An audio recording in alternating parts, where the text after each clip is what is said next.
তারপরে আপনি আমাদের এই ভিডিওগুলো অবজার্ভ করলে আপনি আর কি শিখতে পারবেন, কি জানবেন? How to understand the main view points of people involve.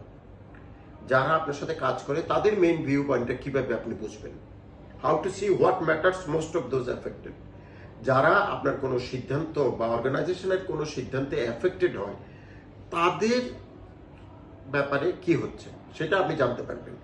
How to figure out what teachers, classmates and other groups care about. আপনি যখন ক্লাসে থাকবেন, আপনি যখন স্টুডেন্ট হবেন, তখন আপনি ফিগার আউট করতে পারবেন আপনার শিক্ষক, আপনার ক্লাসমেট বা আদার গ্রুপস কি নিয়ে চিন্তিত বা কি নিয়ে কেয়ার করেন। দেন আপনি চিন্তা করবেন স্টেক হোল্ডার। স্টেক হোল্ডার হলো এই যে আপনার টিচার, আপনার কলিগ, আপনার ক্লাসমেট এবং অন্যান্য গ্রুপ, এরা আপনার স্টেক হোল্ডার।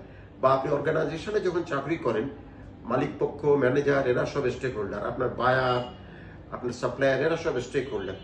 এদের মূল দৃষ্টিভঙ্গিটা আপনাকে শনাক্ত করার জন্য আমরা আপনাদের এখানে হেল্প করব। তারপরে আপনাকে আমরা শিখাবো হাউ টু বি রিলায়েবল।